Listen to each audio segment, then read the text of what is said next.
Le lait. Nous avons tous grandi avec. Nous avons tous bu du lait durant notre enfance pour devenir grands et forts. Depuis des décennies, l'industrie laitière nous vante les bienfaits de ce produit naturel et sain. Mais elle n'est pas la seule. En France et en Allemagne, des laboratoires de recherche sur la nutrition recommandent de consommer quotidiennement du lait et des produits laitiers. Sous l'œil d'un scientifique, la variété de nutriments contenus dans le lait est phénoménale. Mais le lait est-il vraiment aussi bon qu'on le prétend? Aujourd'hui, son image est écornée. Et depuis plusieurs années, les pros et anti-lait se livrent un combat acharné. Le lait, sous sa forme actuelle, n'a plus grand-chose en commun avec le lait tel qu'il était à l'origine. Pour ses détracteurs, le lait favorise les maladies dites de civilisation, comme les allergies, le diabète, la migraine et même le cancer. Le lait est un dopant biologique. Nous sommes face à un système qui stimule en permanence notre croissance. Je pense que les maladies de civilisation sont dues à une croissance trop rapide. Dans la bataille du lait, pro et anti-lait s'accusent mutuellement d'alimenter la polémique. Résultat, le lait et ses dérivés comptent aujourd'hui parmi les aliments les plus sujets à controverse. On étudie, on regarde, on n'est pas comme ça dans ce combat. Moi, je n'ai pas de combat, c'est les anti-laits qui sont en combat. Alors, qui croire? Le consommateur est désorienté. Le lait est-il bon pour la santé? Ou est-il responsable de certaines maladies? Nous avons voulu faire toute la lumière sur cette question.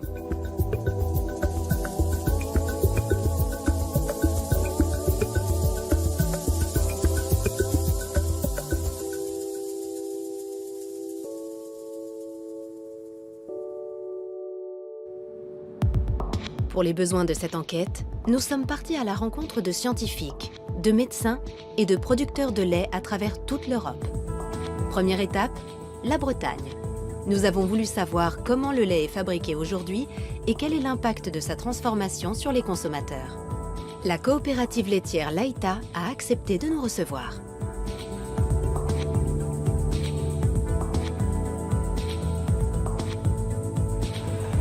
Chaque jour, 40 camions-citernes livrent le lait des éleveurs, soit 1 million de litres par jour. Le lait est ensuite transformé en fromage, en beurre ou en lait en poudre. Dominique Chargé, ici à droite, est le président de la coopérative. Pour ce représentant de l'industrie laitière, la controverse autour du lait n'est pas justifiée. Alors, le lait est un aliment recommandé par les nutritionnistes, c'est un aliment de base, c'est le premier que nous consommons à notre naissance et il est recommandé par le Programme national de nutrition santé. Mais comme tous les aliments, il est aujourd'hui soumis à une certaine controverse. Et pour autant, avec le niveau de sécurité sanitaire et le niveau de sécurité alimentaire que nous avons aujourd'hui dans la filière laitière, il n'y a jamais eu aussi peu de risques. Et pourtant, on entend bien des gens dire que le lait ne serait pas un bon aliment. Et je vous cite l'exemple du beurre qui, il y a 10 ans, était décrié parce qu'il était facteur de cholestérol, alors qu'aujourd'hui, le beurre est reconnu comme un bon aliment. Dès son arrivée dans une laiterie moderne comme celle-ci, le lait est transformé. Les étapes les plus importantes sont l'homogénéisation et la pasteurisation. L'homogénéisation consiste à réduire les particules de matière grasse pour éviter que la crème ne remonte à la surface. La pasteurisation consiste à chauffer le lait à une température de 72 à 75 degrés pendant 30 secondes. Cette étape vise à détruire les germes et les bactéries et à garantir la bonne conservation du lait. Dans cette entreprise, le lait pasteurisé est transformé en différents produits, comme par exemple le fromage. Malgré un mode de production industriel, la direction de Laïta affirme que ces produits restent naturels. Fabriqués de façon traditionnelle, ils seraient sains et sans danger.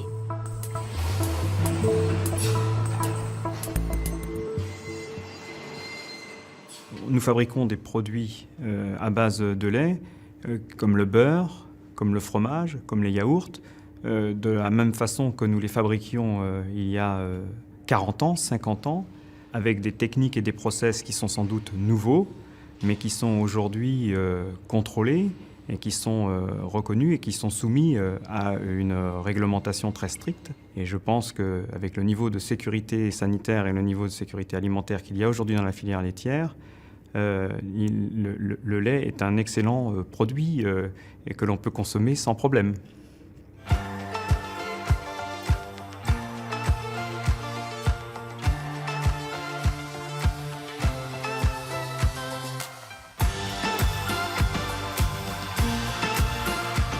Et vous, c'est quoi votre milk moment? Le lait serait donc sans danger? Ce n'est pas l'avis de certains spécialistes. Nous poursuivons notre voyage à Innsbruck, dans les Alpes autrichiennes. Notre objectif, découvrir si la transformation du lait a un impact sur notre santé.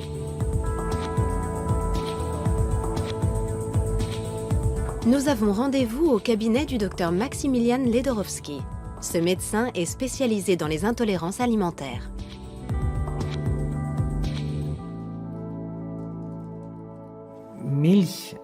Le lait, sous sa forme actuelle, n'a que très peu de points communs avec le lait tel qu'il était à l'origine.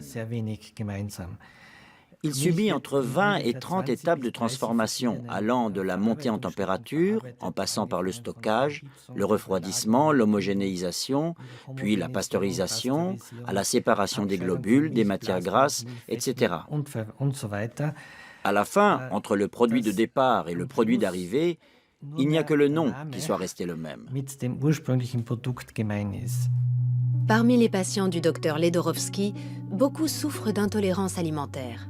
Des pathologies qui, selon lui, sont souvent liées aux méthodes de transformation de l'industrie agroalimentaire.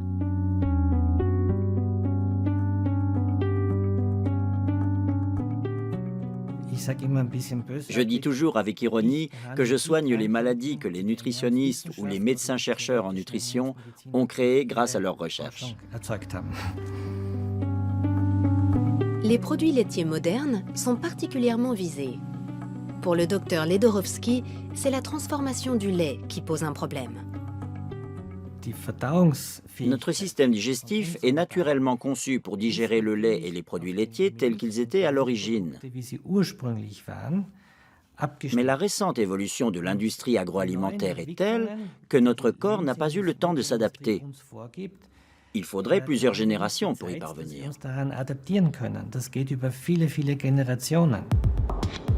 Les méthodes de transformation modernes ont-elles fait du lait un produit industriel difficile à assimiler?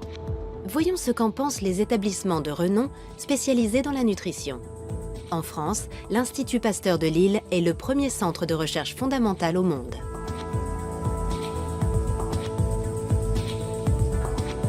C'est une référence pour le gouvernement français et pour l'OMS, l'Organisation mondiale de la santé. Jean-Michel Le Serre dirige le service de nutrition de l'Institut. Nous lui avons demandé si la transformation du lait pouvait avoir des conséquences négatives sur la santé. C'est une drôle d'idée. Tous les aliments sont transformés et cette transformation peut apporter des modifications positives ou négatives. Les études qui sont faites sur les effets du lait sur la santé ont été faites chez des consommateurs de ces laits transformés, UHT, homogénéisés, pasteurisés. S'il y avait un effet négatif, alors que c'est ces laits-là qui sont étudiés et qui montrent qu'il y a un effet positif, on ne comprend pas. Donc il y a peut-être des transformations qu'il faut étudier, qu'il faut analyser, peut-être rectifier, mais en tout cas, il n'y a pas d'effet négatif notable significativement. Pour le professeur Le Serre, le lait est un aliment fondamentalement sain et sa transformation sans risque. Il soutient donc la recommandation officielle des autorités françaises qui conseillent de consommer 3 produits laitiers par jour.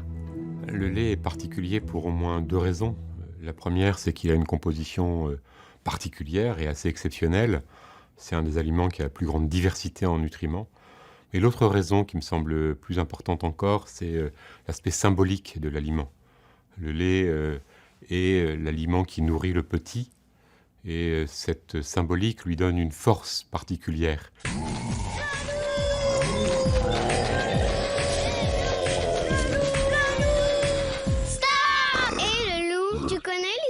de Paf Paf Paf le loup? Alors, c'est l'histoire de 3 petits cochons qui mangeaient 3 produits laitiers par jour. Quand tout à coup, le loup! Les produits laitiers sont nos amis pour la vie. En Allemagne aussi, l'Institut national de nutrition financé par l'État encourage la consommation de produits laitiers. Idéalement, l'Institut préconise la consommation d'1/4 de litre de lait écrémé et de 2 tranches de fromage maigre par jour. L'Allemagne et la France sont les 2 plus gros producteurs de lait d'Europe. Dans ces 2 pays, l'industrie laitière est un acteur économique de poids. La France produit près de 25 millions de tonnes de lait de vache par an. L'Allemagne en produit près de 32 millions. Ces quantités colossales s'expliquent par l'efficience des élevages, mais aussi par l'utilisation de vaches à haut rendement et d'aliments concentrés.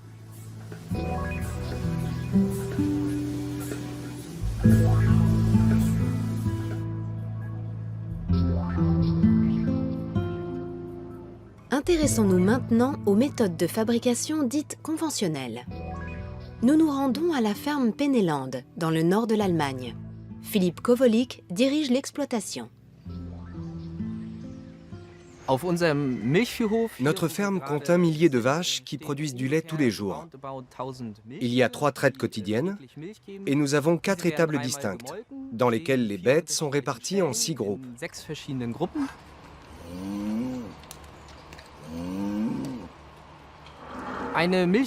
Au cours de leur vie, nos vaches laitières fournissent 28 000 litres de lait, soit une moyenne de 9 500 litres par an.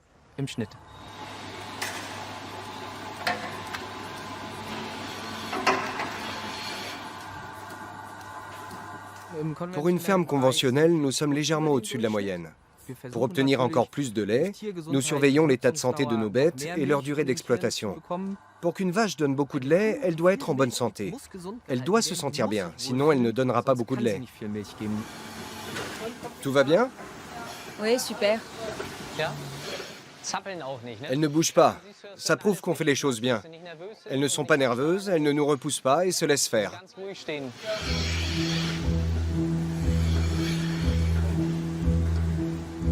La qualité du lait et de ses nutriments est liée aux conditions d'élevage des bêtes, à leur état de santé et à leur alimentation. Ici, les vaches sont nourries avec de l'herbe et un mélange d'aliments énergétiques composés de maïs, de résidus de céréales et de colza. Autrement, elles ne seraient pas aussi productives. Mais à l'origine, les vaches ne sont-elles pas exclusivement herbivores? Les vaches laitières d'aujourd'hui ont besoin d'aliments concentrés. Si on leur laisse le choix entre de l'herbe et des aliments concentrés, elles iront en premier vers les aliments concentrés. Les vaches ont un certain besoin d'énergie que nous devons satisfaire. On ne peut pas les comparer aux bovins d'il y a 2000 ans. C'est impossible. Une vache à haut rendement, donc qui donne beaucoup de lait, est plus saine car elle est surveillée. Seule une bête bien soignée peut être en bonne santé et donner beaucoup de lait. Une vache ne fait pas ça toute seule.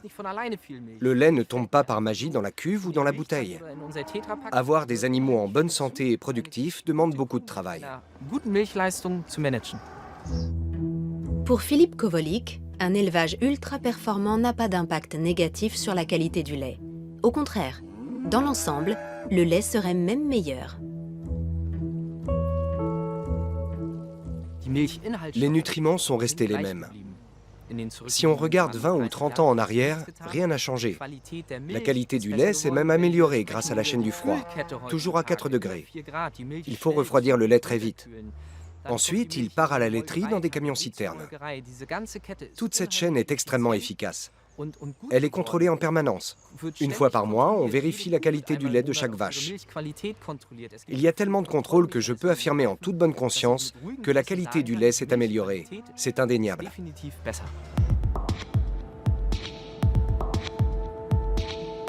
La qualité du lait s'est-elle réellement améliorée? Pour en avoir le cœur net, nous nous rendons à la clinique Paracelsus dans le nord-est de la Suisse. Ce centre de médecine globale propose, en plus de la médecine conventionnelle, des méthodes complémentaires comme l'homéopathie. Thomas Rau est le médecin-chef de la clinique. Depuis des années, il dénonce les méfaits des produits laitiers, plus précisément ceux d'une protéine contenue dans le lait, la bêta-lactoprotéine, qui peut provoquer des allergies. Les vaches ont changé. Elles sont nourries différemment. Chez la vache aussi, l'alimentation joue un rôle essentiel, car ce qu'elle mange se retrouve dans son lait. De nombreuses analyses prouvent que le lait a fondamentalement changé depuis 1983. Il contient désormais beaucoup plus de bêta-lactoprotéines. De façon générale, il est plus riche en protéines. En revanche, il contient nettement moins d'acides gras de type oméga 3. Il a également perdu énormément d'oligo-éléments. En définitive, le lait est quasiment devenu un produit industriel. Ce n'est plus le même lait. Quelles sont les conséquences d'une telle évolution sur l'homme? Pour le savoir, nous reviendrons plus tard vers le Dr Rau. En attendant, peut-on penser qu'il y a moins de risques avec le lait bio? Et quelle est la différence entre le bio et le conventionnel? Nous poursuivons notre voyage en Suisse à la ferme Rheinau. Cette exploitation bio observe le cahier des charges strict des directives écologiques Déméter. La ferme compte 70 vaches seulement. Elles ont encore des cornes et chacune a un petit nom. Martin Ott est un agriculteur bio. Il est aussi l'ancien directeur du site. En termes de production, Martin Ott s'est fixé pour objectif de ne pas mettre ses vaches sous pression. Il y a 200 ans, la championne du monde produisait environ 2000 kilos de lait par an. Aujourd'hui, on en est à 27 000. Une telle quantité de production ne peut se faire qu'au détriment de la santé des bêtes. En plus, nous avons des surplus de production. Résultat, les prix baissent, la pression augmente encore plus, et nous voici dans la spirale que nous connaissons. Mais j'ai fait une découverte formidable. Il suffit de bien comprendre la vache. Il faut la comprendre dans ce qu'elle fait de mieux, et lui rendre ce rôle qu'elle a toujours joué, et qui consiste à manger de l'herbe.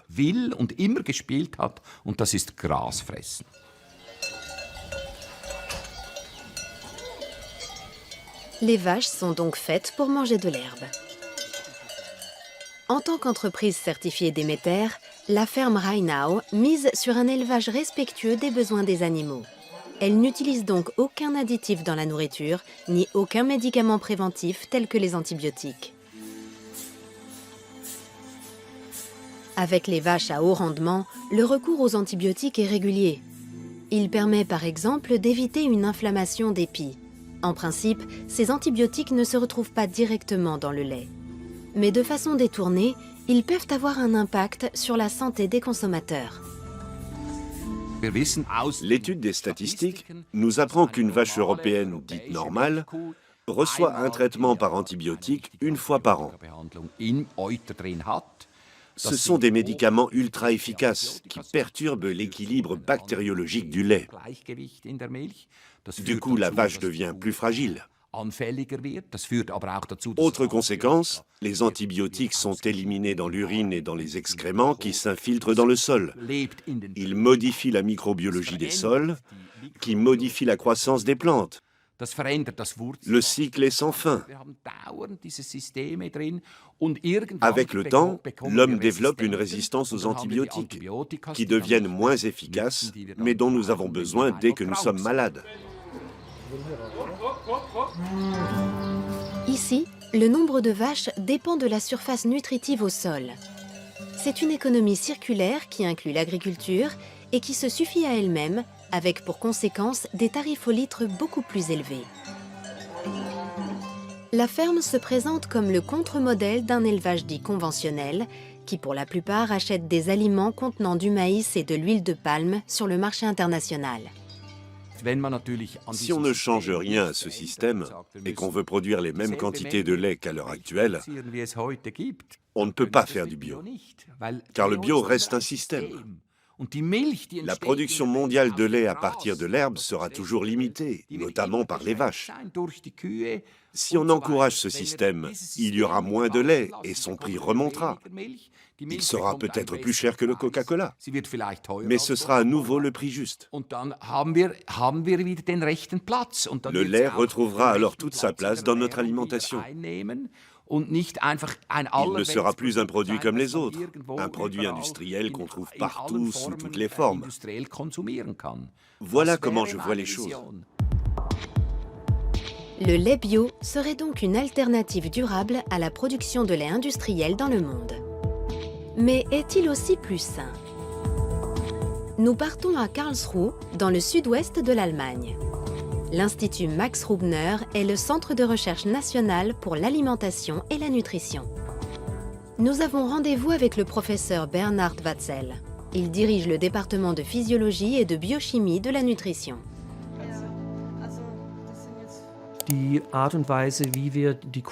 La façon de nourrir les vaches a des conséquences sur la composition du lait. Avec les directives de production biologique, on constate un effet visible sur la composition en acides gras. En général, dans un lait bio, nous avons des compositions plus intéressantes, avec de fortes concentrations en nutriments essentiels, comme les oméga 3. On en trouve en général 50% de plus. À long terme, cela peut présenter un certain avantage, mais un avantage somme toute très relatif. Pour le professeur Watzel, le lait est un aliment sain et le lait bio l'est un peu plus encore. Pourtant, de nombreuses personnes ne supportent pas le lait. La cause la plus connue est l'intolérance au lactose. En Europe centrale, près d'1 personne sur 7 est concernée. Depuis quelques années, on s'intéresse beaucoup à l'intolérance au lactose. De plus en plus de personnes pensent souffrir de cette pathologie. Mais au fait, qu'est-ce qu'une intolérance au lactose ? Nous avons posé la question au docteur Ledorowski, spécialiste des intolérances alimentaires à Innsbruck. En réalité, l'intolérance au lactose représente la norme. Car une fois sevré, 75% de la population mondiale perd de la capacité à digérer le lactose. Et lorsqu'il ne peut pas être digéré, le lactose est fermenté par les bactéries qui se trouvent dans l'intestin. Le problème, c'est que ces produits de fermentation peuvent provoquer des maux de ventre, des diarrhées, des ballonnements, etc.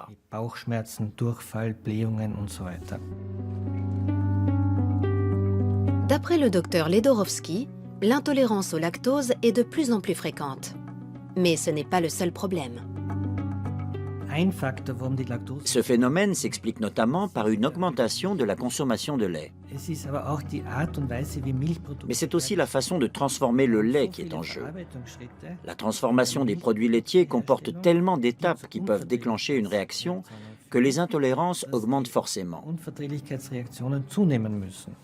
On a tendance à incriminer le lactose, mais il s'agit souvent de l'association de plusieurs intolérances. Le lactose n'est pas le seul responsable. Avant, il n'y avait quasiment pas d'épaississant dans les produits laitiers. Aujourd'hui, il n'y a pas un yaourt qui ne contienne pas d'alginate, de farine de graines de caroube ou d'autres produits de ce genre, juste pour épaissir la texture ou améliorer le goût.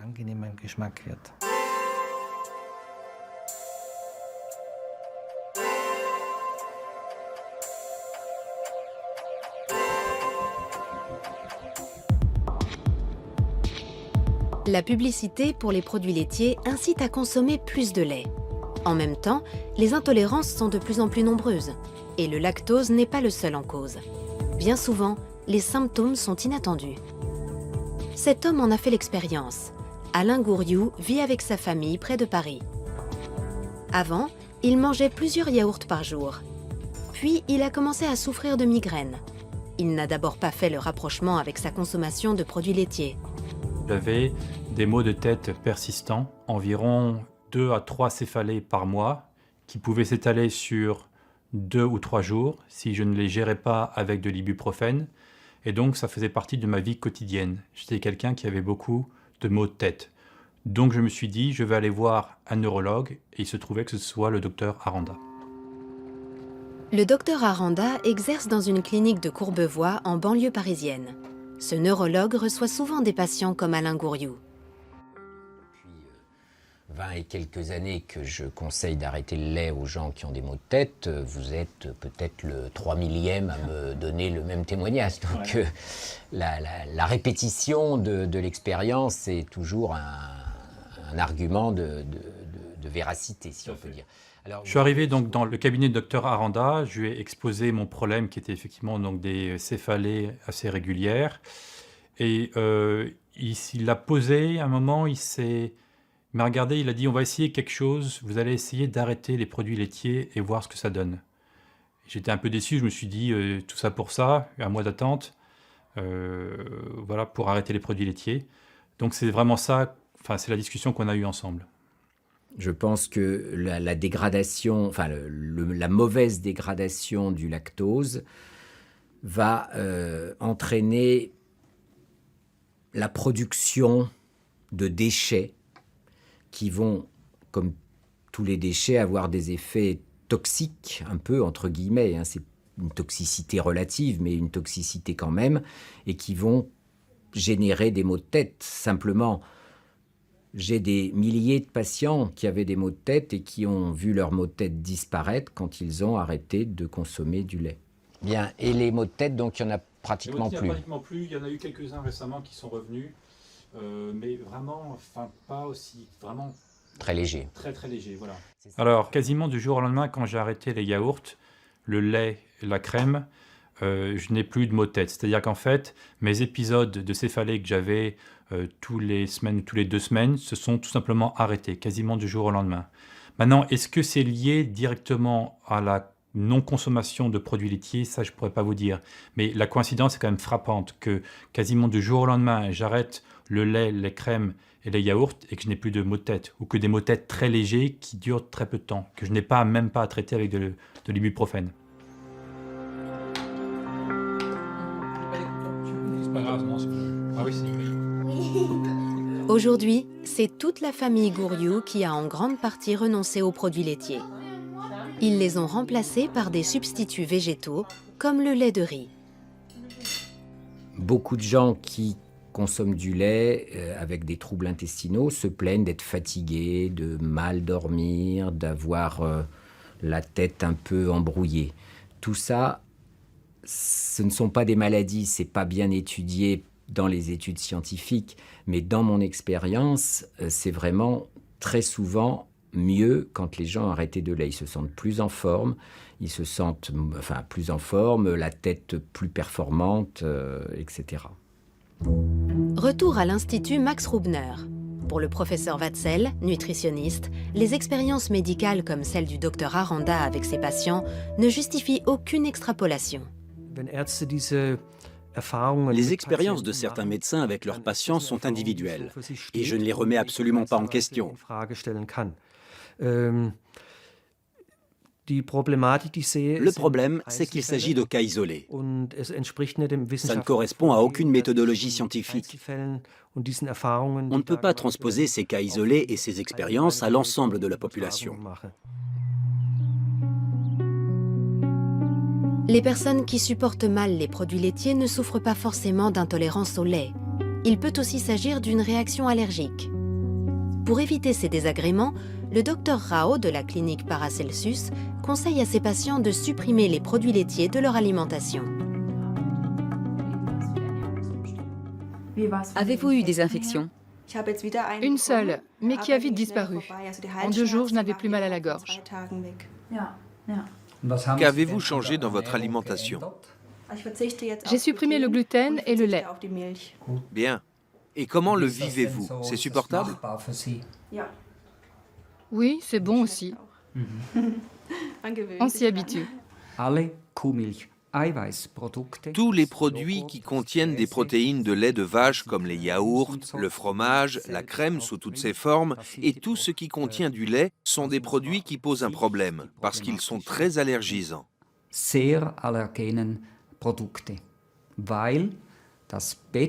La bêta-lactoprotéine, la protéine de lait de vache, est de loin l'allergène alimentaire le plus fréquent. Beaucoup plus fréquent que le lactose et beaucoup plus fréquent que le gluten, les fruits à coque ou autres.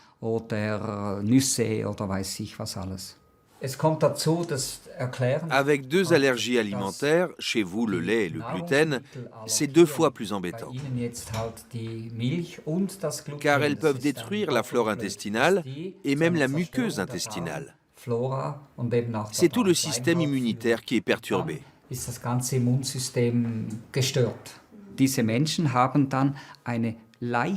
Ces personnes ont un taux d'histamine légèrement plus élevé. Du coup, elles réagissent plus fortement à d'autres allergies.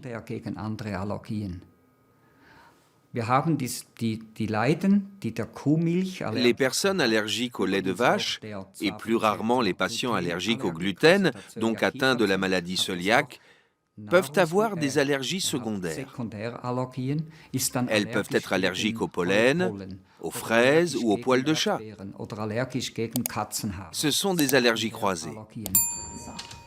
Selon certaines estimations, environ 1% des adultes en Europe centrale seraient allergiques au lait de vache. À la clinique Paracelsus, en revanche, les chiffres sont beaucoup plus élevés.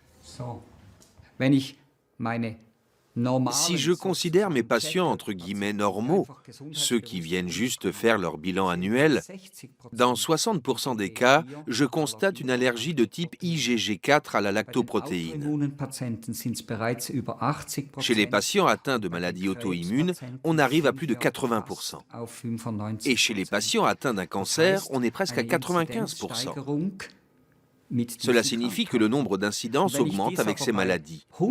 Et si je fais ce constat chez des centaines de patients, pour moi, ça a autant de valeur qu'une étude.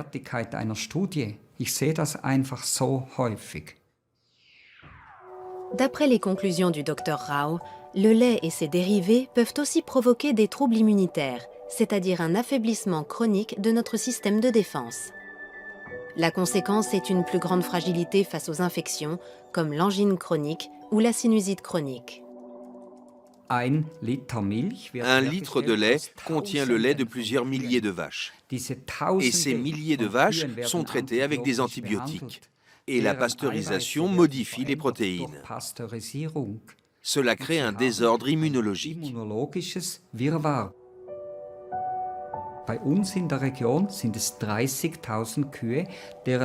Dans notre région, c'est le lait de 30 000 vaches qui est mélangé pour ensuite être transformé. Cela signifie que nous avons 30 000 profils immunologiques individuels mélangés. C'est comme si une avalanche d'informations immunologiques s'abattait sur nos jeunes enfants.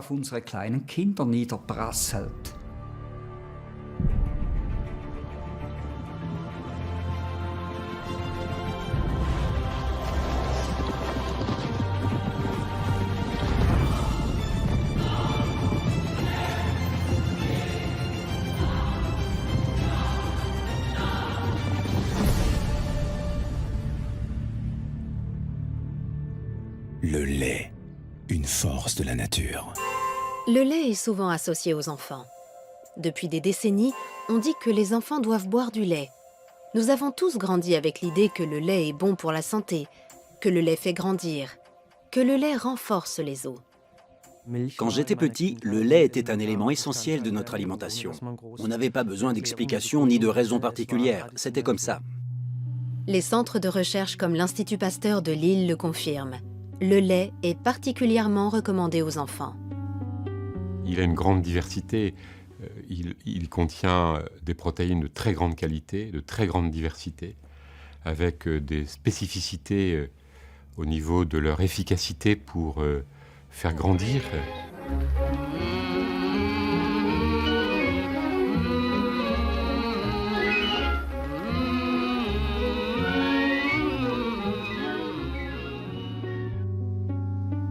Mais pour les détracteurs du lait comme le docteur Ledorowski, médecin nutritionniste, il n'apporte aucun bienfait aux enfants ni aux adolescents, au contraire.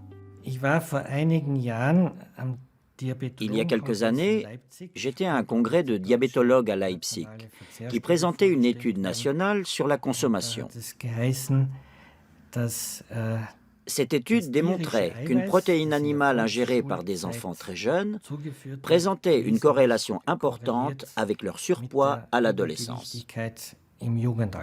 Quand j'ai demandé quelle protéine animale, il y a eu un long moment d'hésitation. Puis on m'a répondu la protéine de lait.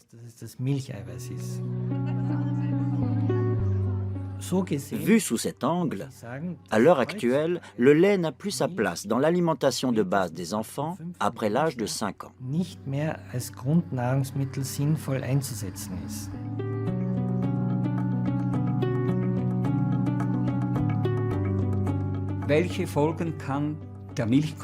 La consommation de lait peut avoir des conséquences très différentes sur les enfants.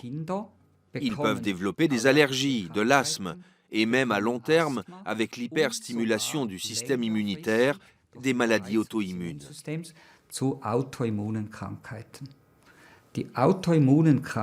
À ce jour, les maladies auto-immunes sont celles qui augmentent le plus chez les enfants. L'arthrite juvénile, le diabète et beaucoup d'autres.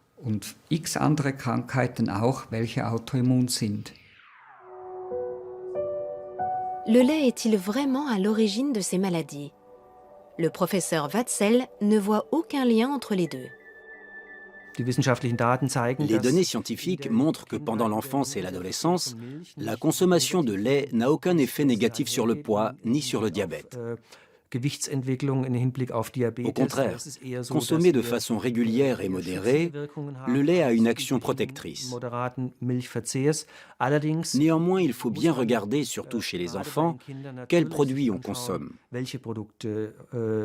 Car de nombreux produits à base de lait contiennent beaucoup de sucre ajouté.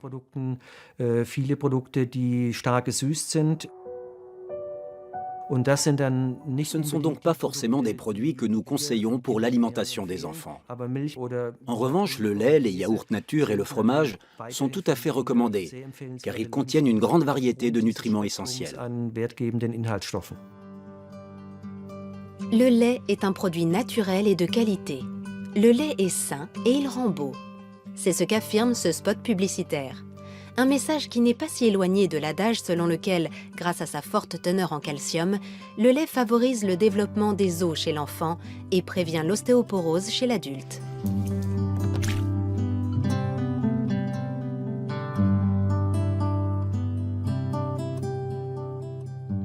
Toutes les études cliniques qui ont été faites, où on donne des produits laitiers ou du calcium à des personnes pendant une durée suffisamment longue, montrent que la densité de l'os augmente, la solidité de l'os augmente, la concentration en calcium de l'os augmente. Et donc, toutes les études montrent que les produits laitiers contribuent à la lutte contre l'ostéoporose, mais ne suffisent pas, car c'est une maladie complexe où les facteurs sont multiples. Le lait et ses dérivés sont riches en calcium, c'est un fait. Admettons maintenant que nous ayons besoin de 1200 mg de calcium par jour pour avoir des os en bonne santé. Cela voudrait dire que nous devons boire 1 litre de lait par jour. Cela signifierait aussi que tous les mammifères, une fois sevrés, n'ont plus cette source de calcium et sont sujets à l'ostéoporose. Par extension, toutes les personnes sevrées et intolérantes au lactose souffriraient d'ostéoporose. Or, on constate exactement le contraire. Dans les pays où l'intolérance au lactose est endémique, les cas d'ostéoporose sont beaucoup plus rares que dans les pays où il y a peu d'intolérance.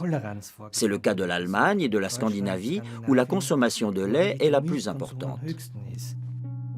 En Suède notamment, la consommation de lait est très élevée. Il y a 2 ans, une étude suédoise a fait couler beaucoup d'encre en France et en Allemagne. Selon cette étude, les personnes qui boivent beaucoup de lait ont un risque de fracture osseuse plus élevé et une espérance de vie plus courte.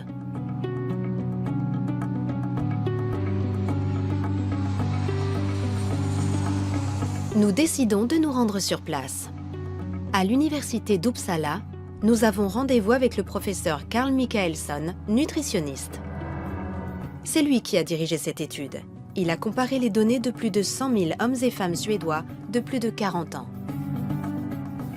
Chez les femmes, nous avons découvert un risque élevé de fractures, des fractures de la hanche en particulier. C'est la fracture la plus grave chez les personnes âgées. Nous avons également noté un taux de mortalité plus important chez les femmes qui boivent beaucoup de lait. Nous avons constaté cette même tendance chez les hommes, mais à une moindre échelle. Pour le professeur Michaelson, ces résultats s'expliquent par la présence de galactose, un composant du lactose. En laboratoire, les animaux qui ont reçu du galactose ont vu leur processus de vieillissement s'accélérer. La quantité de galactose administrée à ces animaux correspond à la dose présente dans 1 à 2 verres de lait, ce qui corrobore parfaitement les résultats de notre étude. Le lait et ses dérivés seraient-ils nocifs? Pour le professeur Michaelson, la question n'est pas aussi tranchée. Son étude fait clairement la distinction entre le lait à boire et les produits fermentés comme les yaourts et le fromage. Ces derniers contiennent nettement moins de galactose, mais cette étude a permis d'autres révélations. Nous avons également découvert que la consommation élevée de fromage, de lait caillé et de yaourt était associée à un risque légèrement réduit de fractures et de mortalité, contrairement au lait. Pour l'heure, si le professeur Michaelson ne donne aucune recommandation nutritionnelle, c'est qu'il n'est pas encore arrivé au terme de son programme d'études. Cependant, pour lui, une chose est d'ores et déjà sûre. Boire du lait en grande quantité ne permet pas de prévenir les fractures. Notre étude montre que le lait augmente le risque de fracture chez les personnes âgées, alors que nombre d'autres études démontrent qu'il ne diminue pas le risque de fracture, contrairement à ce qu'ont affirmé les producteurs de lait pendant des dizaines d'années.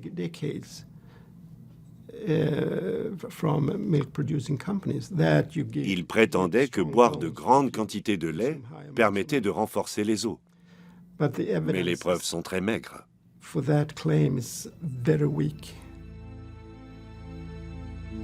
Les Français et les Allemands devraient-ils boire moins de lait pour éviter tout risque de fracture? Non, répondent les spécialistes des deux pays. Les centres de recherche sur la nutrition maintiennent leur position, car la consommation de lait en Suède n'est pas comparable à nos pays. Par ailleurs, cette étude montre que boire du lait en quantité trop faible n'est pas bon non plus. Quand on regarde dans cette étude, les femmes consommaient environ 600 ml de lait par jour. Aujourd'hui, en France, on est à 100 ml. Donc ce sont deux choses qui sont totalement différentes. Et donc il faut se poser la question du pourquoi les excès de produits laitiers, puisque c'est un excès, ne sont pas bénéfiques. Il me semble qu'un excès n'est jamais bénéfique. Et donc moi, je ne recommande absolument pas l'excès.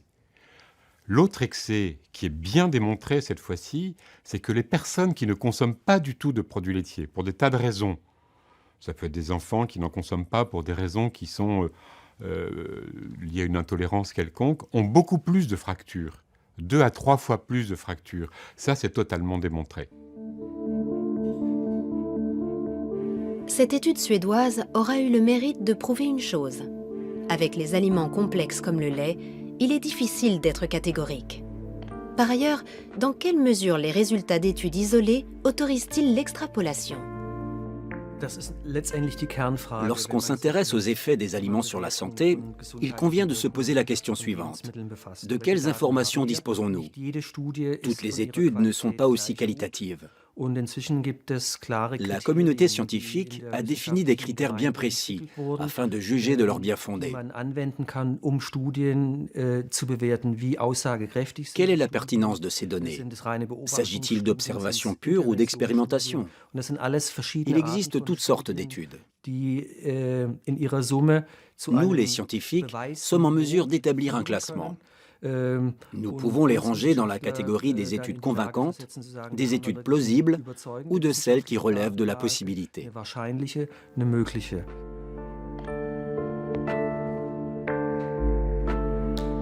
Pour la science, seule l'exploitation de plusieurs études est pertinente. c'est ce qu'on appelle les méta-analyses.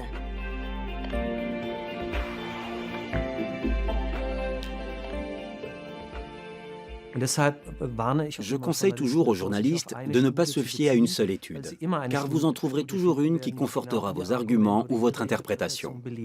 Mais du point de vue scientifique, ce n'est pas juste. Nous devons prendre en compte l'ensemble des données. C'est le seul moyen d'évaluer de façon à peu près objective la valeur de ces informations.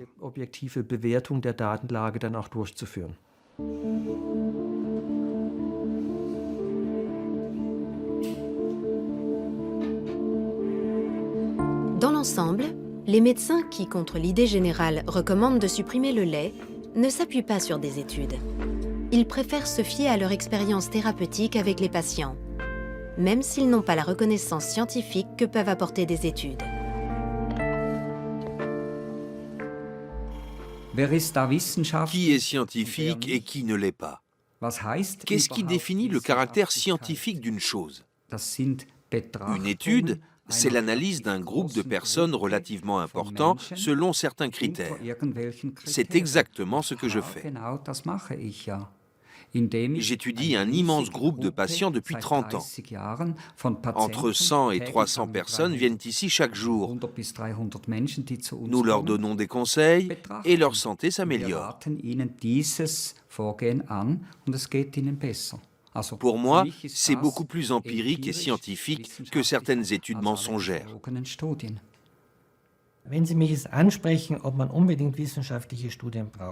Si vous me demandez si ces études scientifiques sont vraiment indispensables, je vous citerai l'exemple de la migraine. Il n'y a aucune étude qui prouve scientifiquement ou statistiquement que les céphalées sont liées à la consommation de tel ou tel aliment. Pourtant, certaines personnes disent « Quand je mange du chocolat, j'ai mal à la tête. Quand je mange cet aliment-là, ça déclenche une migraine. » Mais je ne peux pas le prouver statistiquement. Pour autant, ces informations ont-elles moins de valeur que d'autres, alors que ma pratique me permettra d'en reproduire les effets?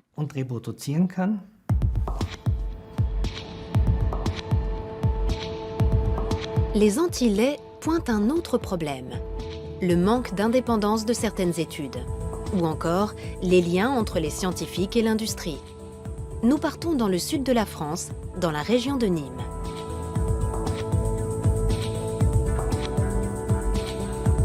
Thierry Soucard est journaliste scientifique. Il est aussi éditeur et auteur militant. Il a écrit plusieurs livres très critiques sur le lait. Son cheval de bataille, dénoncer les liens entre les spécialistes de la nutrition et l'industrie agroalimentaire en France. La recommandation française de consommer 3 à 4 produits laitiers par jour ne repose sur rien. Elle ne repose sur aucune base scientifique sérieuse. Elle ne repose que sur la proximité entre les pouvoirs publics français, les personnes qui décident de la nutrition en France et l'industrie laitière. Cette proximité, je l'ai exposée en donnant les noms des responsables français dans mes livres, sans jamais avoir eu de procès ni de demande de rétraction. Thierry Soucard pose un regard critique sur l'Institut Pasteur qui, selon lui, n'est pas tout à fait indépendant financièrement. L'Institut Pasteur de Lille est un institut qui est en situation financière délicate et qui donc dépend beaucoup de l'argent de l'industrie et notamment de l'argent de l'industrie laitière. L'Institut Pasteur est une fondation privée d'intérêt public, financée en grande partie par des missions de recherche et de conseil privés. Parmi les mécènes et les mandataires de ces missions, on trouve des groupes laitiers comme Danone et Lactalis. Il reçoit un tout petit peu de fonds de l'État, mais très peu, puisque je vous disais qu'il est autofinancé à 80%. Et puis le reste, c'est la vie d'un service de recherche comme les autres. Tous les services de recherche en France, tous, ont un double financement, qui est le financement propre ou financement de l'État et les financements privés. Tous les services de recherche en France sont comme ça. Thierry Soucard dénonce aussi les liens entre le professeur Le Serre et l'industrie laitière. Le professeur Le Serre est membre du comité scientifique de l'OCHA, l'Observatoire CNIEL des habitudes alimentaires. Cette organisation est chapeautée par le Centre national de l'économie laitière. Pour Thierry Soucard, il y a conflit d'intérêts. Quel conflit d'intérêts? Moi, je fais partie de ce groupe bénévolement. Voilà, donc c'est un groupe de chercheurs, des sociologues, des psychologues, des nutritionnistes. On se réunit, on mène des travaux, on dirige des thèses, on organise des colloques. On fait ça parce qu'on est passionné par notre métier. Je ne vois pas très bien où est le conflit d'intérêts. Il n'y a que lui qui n'y voit pas de problème. Toute la presse y voit un problème. Tous les gens qui s'occupent d'éthique voient un problème avec les conflits d'intérêts entre chercheurs et industriels. Mais quand vous interrogez un médecin ou un chercheur qui est lié à l'industrie pharmaceutique ou l'industrie agroalimentaire, évidemment, il ne voit pas de problème. Retour en Allemagne, et à la question qui nous préoccupe, le lait est-il bon ou pas pour la santé? L'ultime étape de notre voyage nous conduit à l'université d'Osnabrück, dans le nord-ouest de l'Allemagne. C'est ici qu'enseigne le professeur Bodo Melnick, dermatologue. Le professeur Melnick a développé une théorie sur le lait qui a fait beaucoup de bruit dans le milieu scientifique ces dernières années. Selon lui, le lait contiendrait un système de signaux biochimiques qui stimule la croissance et qui peut avoir de lourdes conséquences. Nous savons désormais que l'acné apparaît de plus en plus tôt, dès l'âge de 8-9 ans. Nous savons aussi qu'il dure beaucoup plus longtemps. Environ 50% des Américaines, par exemple, ont encore de l'acné à la trentaine. Le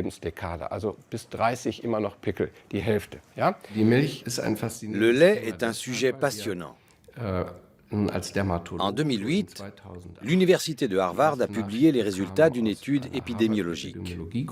Celle-ci montrait pour la première fois que la consommation de lait favorisait l'acné.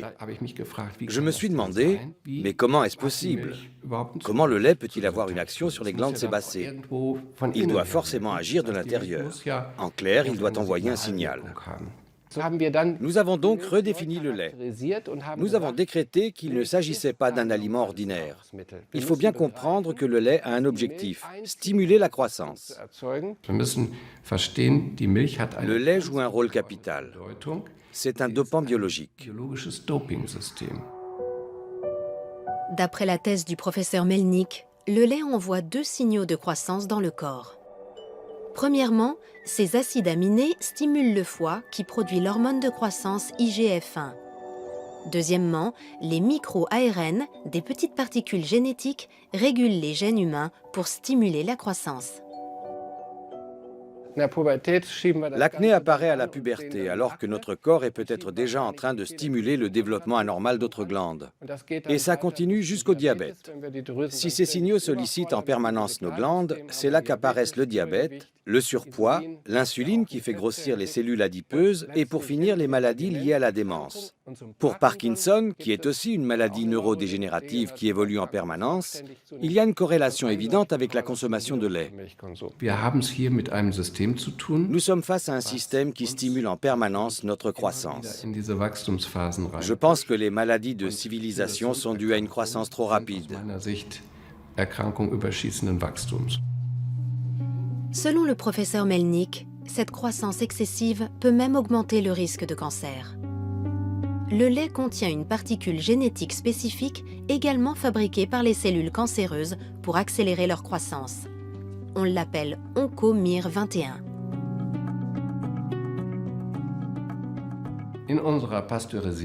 En buvant du lait pasteurisé, nous absorbons des OncoMIR21. En effet, la particule génétique MIR21 du bœuf est parfaitement identique à celle de l'homme. C'est extrêmement dangereux. Je pense que le lait pasteurisé devrait être retiré de la vente. Je conseillerais vivement aux patients qui veulent boire du lait de choisir du lait UHT, car cette étape de chauffage à très haute température annule cet effet.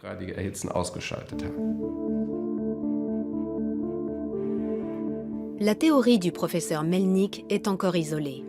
La plupart des spécialistes en nutrition la rejettent en bloc. C'est le cas du professeur Watzel de l'Institut Max Rubner. J'ai rencontré le professeur Melnick à plusieurs reprises. Nous avons eu de longues discussions, parfois même au sein d'un comité d'experts. Son hypothèse est intéressante, mais il n'a aucune preuve dans la pratique. Les données issues d'études expérimentales ou d'observations sur des humains indiquent le contraire. En clair, la majorité des études démontrent qu'il n'y a aucun rapport entre le lait et les maladies de civilisation. Seules les études sur le cancer sont plus nuancées. Si la consommation de lait augmente légèrement le risque de cancer de la prostate, elle diminue celui du cancer du côlon. Et pour les autres formes de cancer, les chercheurs ne voient aucun lien avec le lait. Pour ce qui est du cancer, il faut bien faire la part des choses.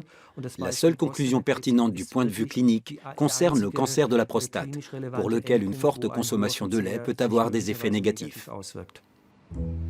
Nous arrivons au terme de notre voyage. Savons-nous à présent si le lait est bon ou mauvais pour la santé? Les réponses sont contradictoires, les études pas vraiment parlantes. Alors qui croire? Les scientifiques qui ne jurent que par les études? Ou les médecins qui s'en remettent à leur expérience clinique? Si vous me demandez, je vous dirai que c'est moi qu'il faut croire. Je pense tout simplement que j'ai raison et que mon expérience personnelle le confirme. Je nage peut-être à contre-courant, mais je suis médecin. Je pratique la médecine traditionnelle et non la médecine parallèle. Je ne me base pas sur des croyances ésotériques quelconques, mais purement et simplement sur des études que j'ai menées moi-même et sur mon expérience personnelle. L'expérience face à la science. Pour la plupart des spécialistes en nutrition, les anti-laits sont des agitateurs motivés par des raisons idéologiques. Il faut séparer l'idéologie et la nutrition, ne pas moraliser la nutrition. Que le lait ne convienne pas à certains, c'est tout à fait normal. Qu'il ne soit pas parfait, c'est tout à fait normal. Qu'il y ait des études qui soient complexes et contradictoires, c'est normal. On étudie, on regarde. On n'est pas comme ça dans ce combat. Moi, je n'ai pas de combat, c'est les anti-laits qui sont en combat. À travers la publicité, l'industrie laitière a toujours tout fait pour préserver l'image du lait. Et ça marche. Malgré les critiques, l'image positive du lait ancrée dans l'esprit des consommateurs est restée intacte. J'ai un profond respect pour les performances en marketing des industriels. Ce sont des pros. Ils ont réussi à retourner l'opinion. C'est un lavage de cerveau qui dure depuis 30 ans. Ils ont tellement bien réussi qu'aujourd'hui, tout le monde est convaincu que le lait est bon pour la santé. Parmi les experts, le débat reste ouvert. Faut-il oui ou non consommer du lait? Les avis sont partagés. Sur le plan nutritionnel et physiologique, le lait est riche en nutriments essentiels. Il regorge de protéines, de minéraux et surtout de calcium. Du point de vue scientifique, tous ces arguments plaident en faveur d'une consommation modérée mais régulière.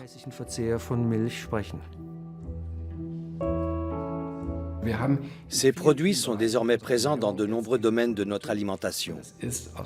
À mon avis, nous sommes clairement dans l'excès. Au bout de plusieurs dizaines d'années, cela entraîne une stimulation excessive. L'effet n'est pas immédiat. Il est long, insidieux et peut donc passer inaperçu. Notre enquête a révélé plusieurs choses. Le lait provoque plus de désagréments qu'on ne le pense. Sa suppression peut permettre à l'un ou l'autre patient de retrouver un certain équilibre. Quant à savoir s'il peut favoriser certaines maladies, les avis divergent. Chacun se fera donc sa propre idée sur la question.